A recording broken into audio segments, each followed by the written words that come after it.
Olá, boa noite. Estamos começando o programa Estrada de Damasco na TV. Este programa é organizado pelo Centro Espírita Nova Era, que fica aqui em Guaxupé, a Rua Tiradentes, número 620. E toda semana nós estamos aqui na quarta-feira ao vivo, com algumas reprises, e sempre fazendo convite para você da nossa palestra pública, que acontece às quintas-feiras, às 8 horas da noite, neste endereço que nós citamos. Hoje, para conversar conosco, a nossa colaboradora é a Darcy. Muito obrigada mais uma vez. Eu que agradeço, o convite. E a Darcy preparou para nós um comentário sobre as tentações de Jesus no deserto. Então, nós vamos já passar a palavra para você. Boa noite, telespectadores. Nós estamos aqui para conversar sobre mais uma passagem do Evangelho de Jesus. E há no Evangelho várias passagens que muitas vezes nos intrigam, nos confundem e procuramos então interpretar de uma forma ou de outra. E nessas falas, nós temos no Evangelho segundo o Espiritismo, o capítulo 23, que sabiamente Allan Kardec deu o título de Estranha Moral. Por que isso? Porque tem certas coisas que nos parece estranho, Jesus falar que era odiar pai e mãe, deixar os mortos, enterrar os mortos. Nós até já falamos isso aqui uma vez, Dari? Já comentamos sobre estas passagens, É a forma de interpretar cada passagem dessa. E existe uma outra que está no capítulo 4 de Mateus, que é a tentação no deserto. Então, o que seria isso? É uma passagem que Jesus, logo depois que ele foi batizado, nos dando ali uma lição de humildade, que João Batista disse para ele, eu não sou digno, e ele, não, eu quero ser batizado, para mostrar a todos que ele também era humilde, que ele não era superior a ninguém, ou melhor, nós sabemos que espiritualmente ele era muito superior a todos nós, e até na época João Batista, mas ele quis mostrar um ato de humildade, e além do mais, ele queria dar ali um princípio da vida e da missão que ele veio cumprir aqui na Terra. Porque já que existe uma profecia de que o batismo ali foi uma forma de reforçar essa profecia que já existia, dele ser o enviado, o esperado. Então, e ele, depois que ele então foi batizado nas águas do Jordão, ele partiu para o deserto. Ele partiu para o deserto com as intenções de quê?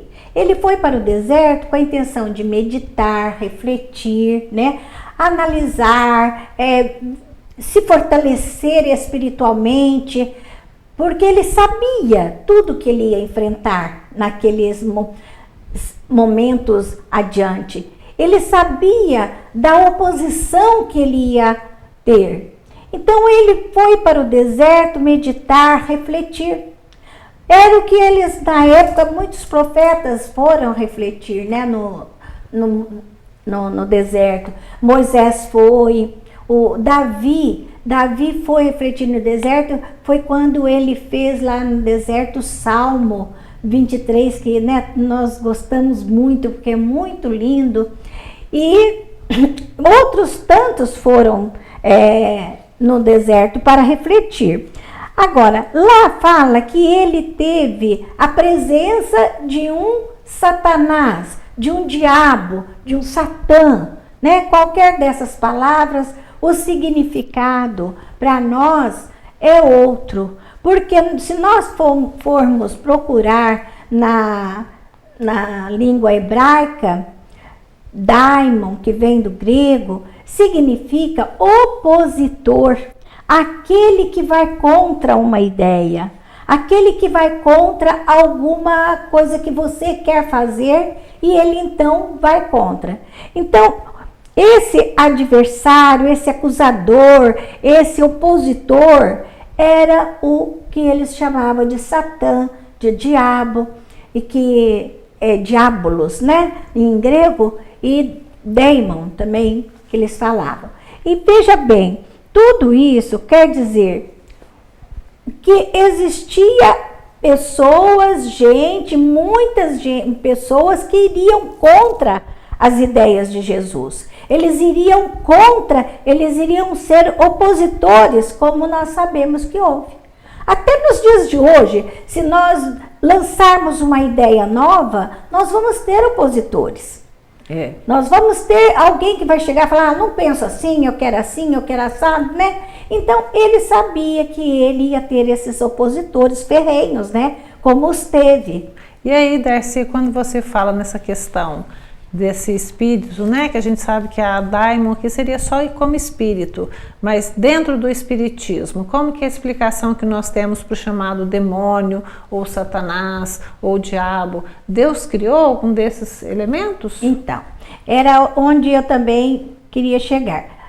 Se Deus é o nosso ser supremo, aquele que criou todo o universo, nós vamos crer que Deus criou um diabo? Deus criou um satanás? Eu pergunto a você que acredita nisso.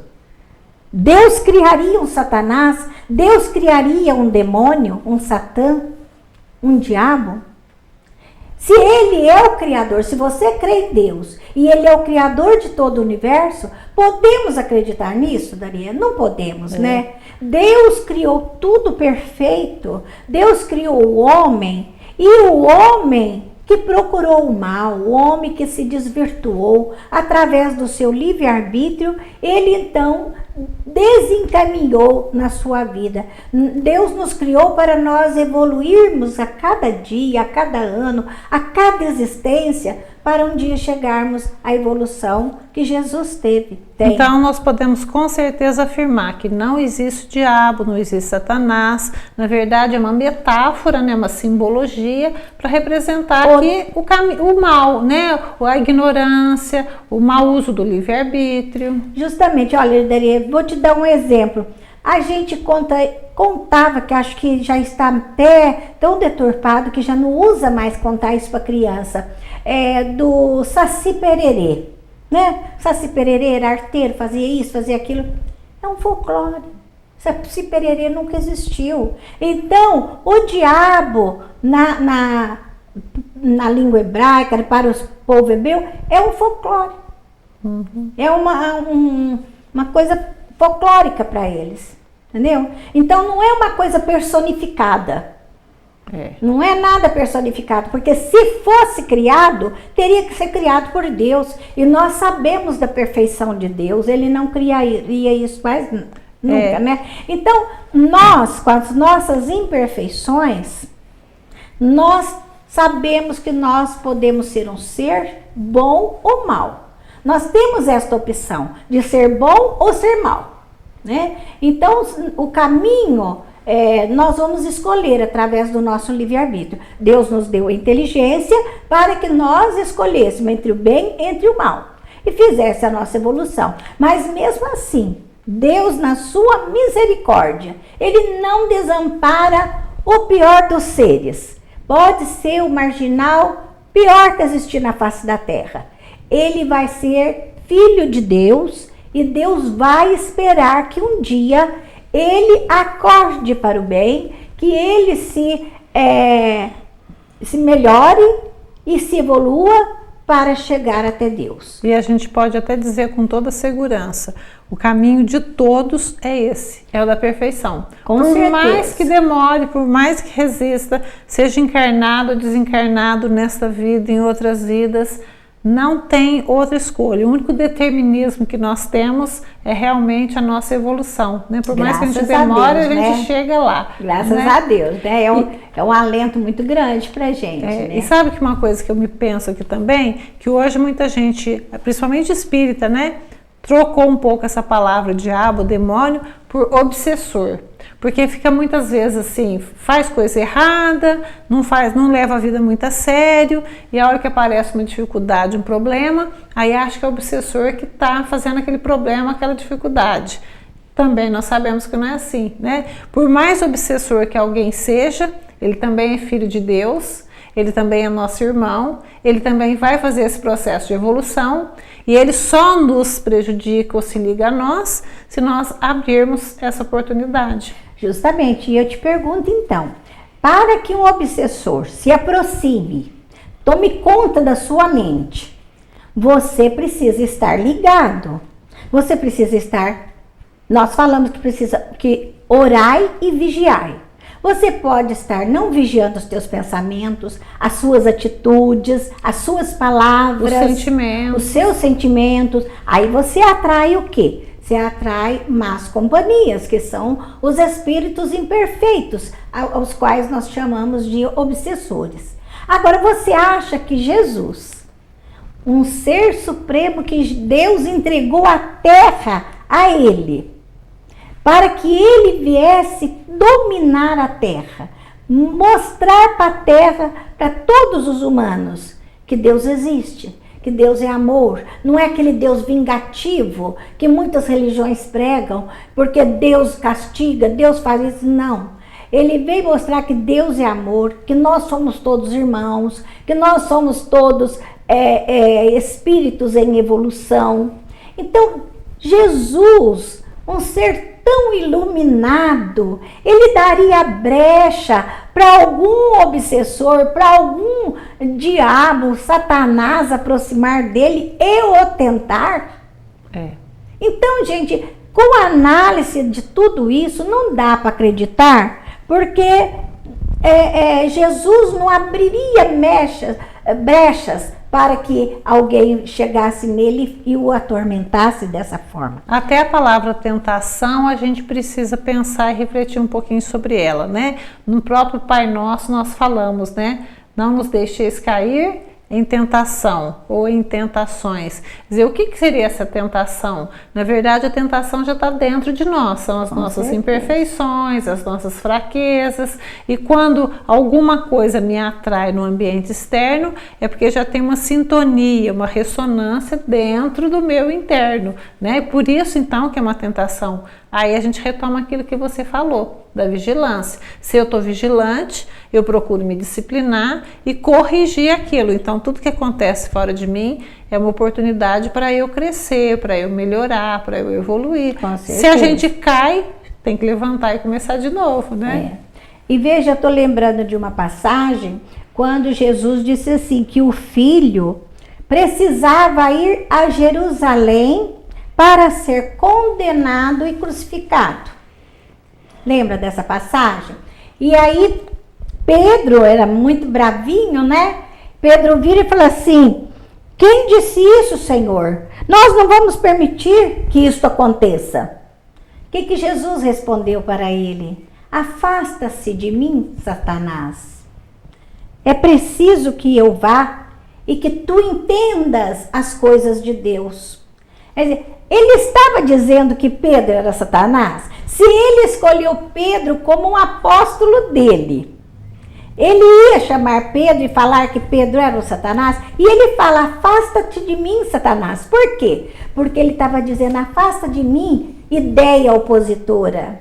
Eu preciso ir, eu preciso cumprir a missão a que eu vim.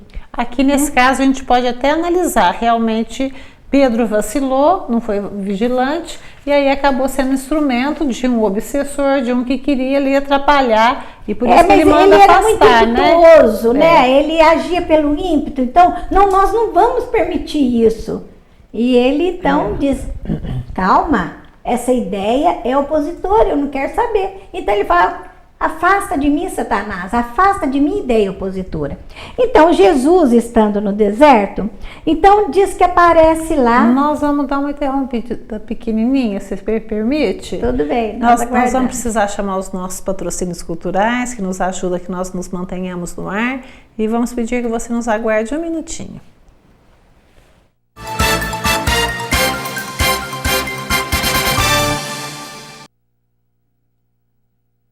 A Casa Fortaleza tem tudo o que você precisa, do básico ao acabamento, os melhores preços e as maiores variedades que você pode pagar em 6 vezes nos cartões Visa e Master. E ainda fazemos financiamentos pela Construcar e Cicobi Cred. Agora com uma novidade: você pode comprar peças e acessórios para o seu veículo na Casa Fortaleza, que fica na Rua Borba Gato 556, Recreio dos Bandeirantes. Telefone 3551-6589. Se você procura o melhor atendimento, agilidade no serviço, o melhor preço e produtos de altíssima qualidade, venha conhecer a Ricinóio. Álcool em gel, colônias e cosméticos, produtos de limpeza em geral, diretos da fábrica, aprovados pela Vigilância Sanitária. Qualidade, preço e comodidade em sua casa. Tudo em um só lugar. Entregas grátis para Guaxupé. Ricinóio 3551-2509.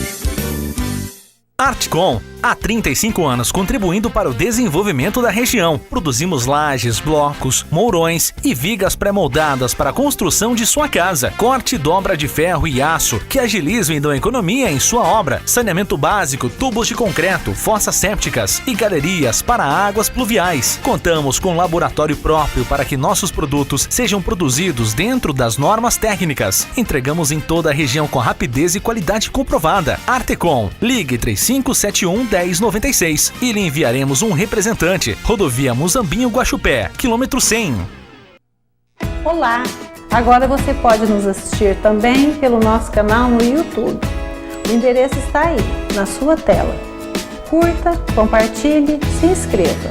Estrada de Damasco. Há mais de 40 anos no mercado óptico, a Ótica Principal vem priorizando cada vez mais o bom atendimento ao cliente. Uma ótica de precisão a serviço da sua visão.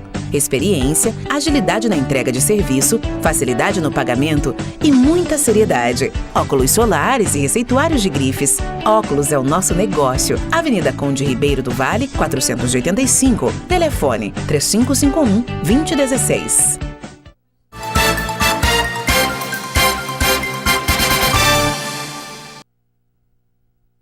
Nós vamos dar sequência ao nosso bate-papo, conversando hoje com a Darcy sobre as tentações de Jesus no deserto. Já explicamos um pouquinho então a ideia, o conceito de demônio, que na verdade não existe, do conceito de tentações, já falamos da magnitude de Jesus, né, como governador do planeta Terra. Agora sim, nós vamos entrar especificamente na passagem, né?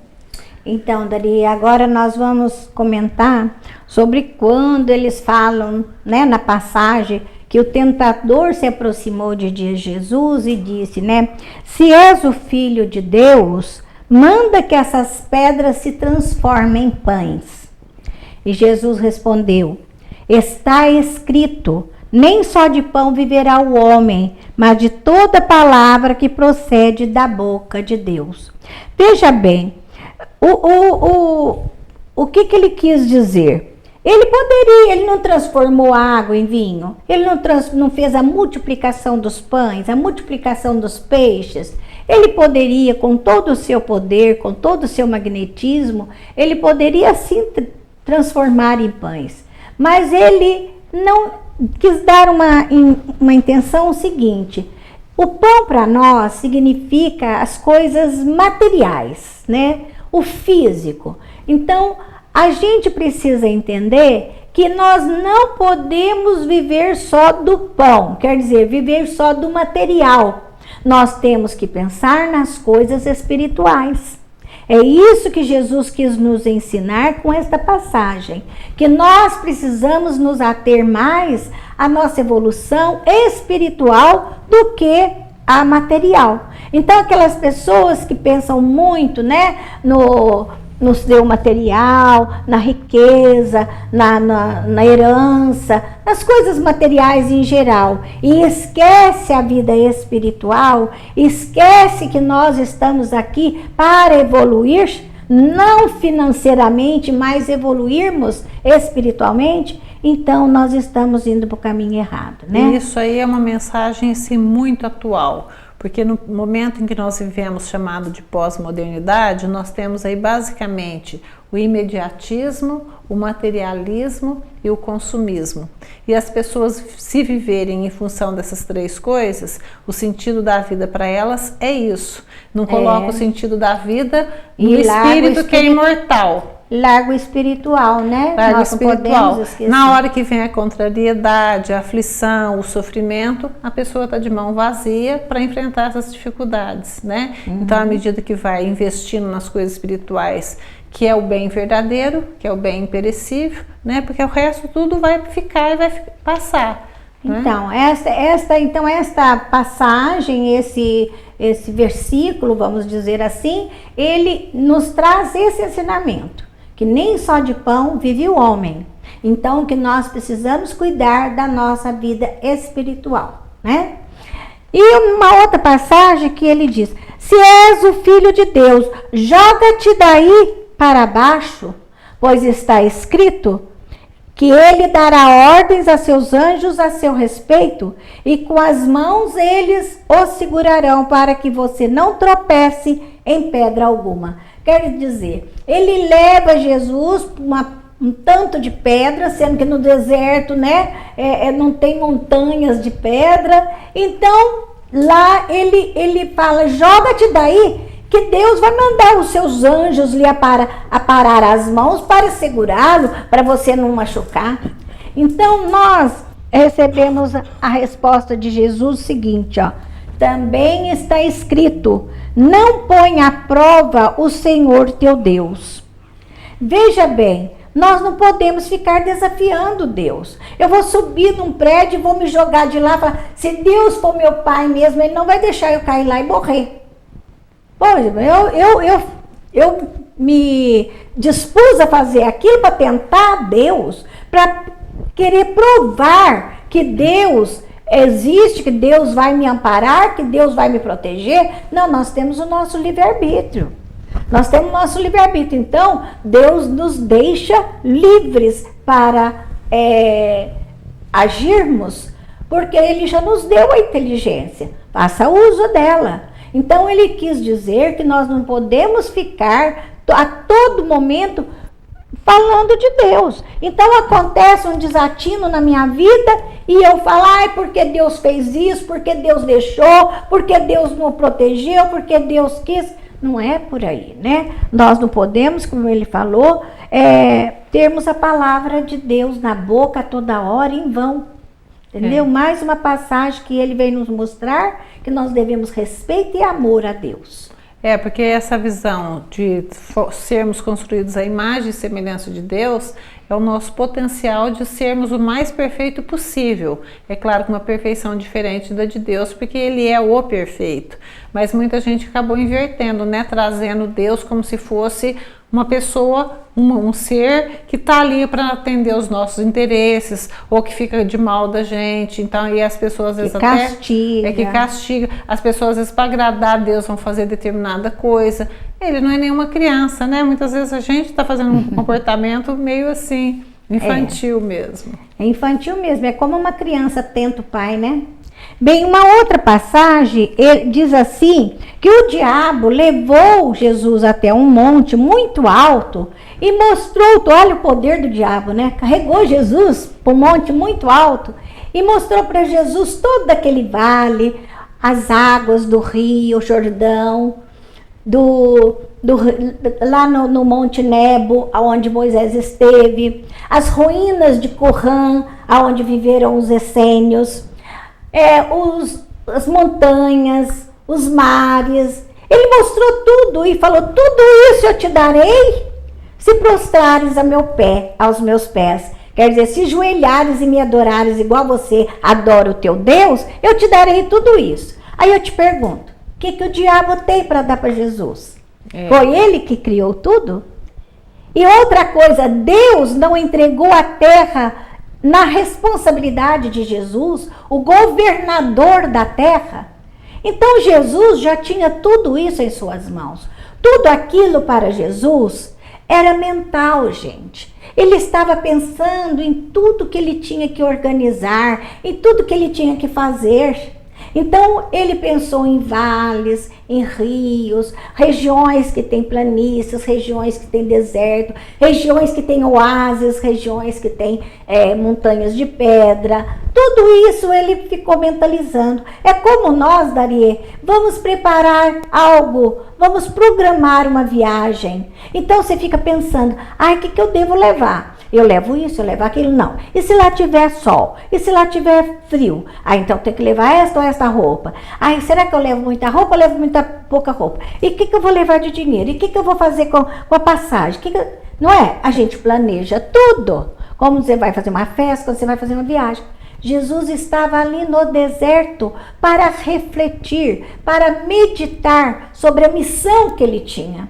Então ali passava na frente dele todos os reinos, tudo que ele ia ter que fazer. Então Jesus estava mentalizando tudo aquilo e ele pensou, pois é, eu estou com tudo isso nas mãos para fazer.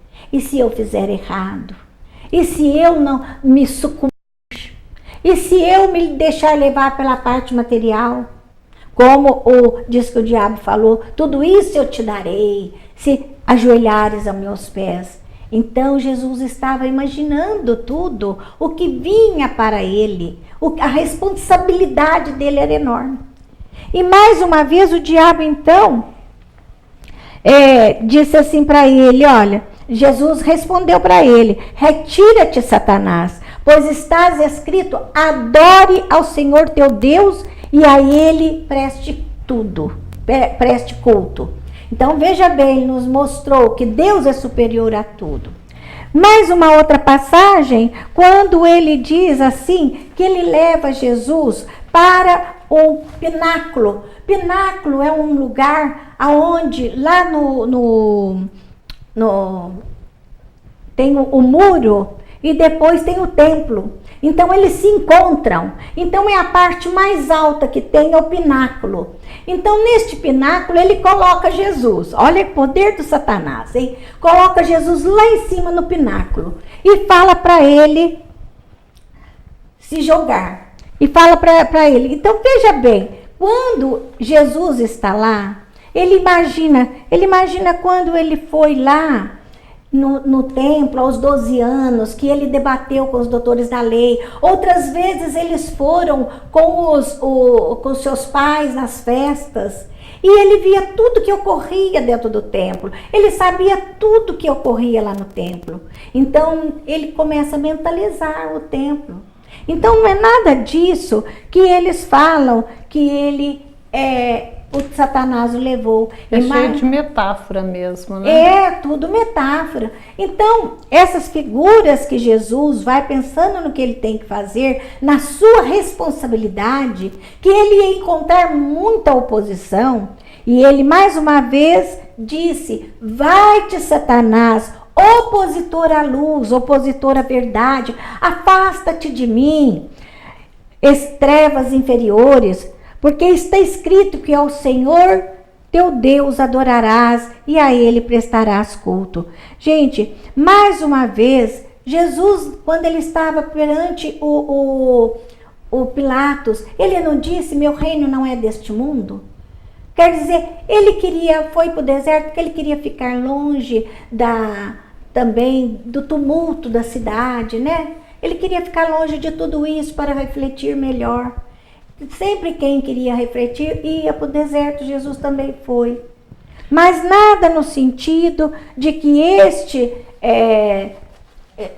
Satanás ou o diabo tenha realmente atentado. existido. Porque, Darie, onde há luz, não há treva. Jesus é luz. Jesus é iluminado. Jesus tem um poder fluídico imenso. Então, onde há luz, não há treva. Onde a luz chega, a luz vai embora, a treva vai embora, vai né? embora. A sombra vai embora. Então, o nosso maior inimigo não é Satanás, não é nada, é como você disse no início. O nosso maior inimigo somos nós mesmos. Nós mesmos, que nós temos o nosso livre-arbítrio para escolher entre o bem e o mal. E é essa escolha que nós temos que fazer. Fazer uma boa escolha, porque depois nós vamos fazer a colheita daquilo que nós plantamos, Com né? certeza. A plantação é livre, mas a colheita é obrigatória. Muito obrigada, viu, Darcy? E eu que agradeço a você, a todos que nos ouviram, a oportunidade de estar aqui. E nós agradecemos a você também, desejamos que tenha uma excelente semana e até semana que vem, se Deus quiser.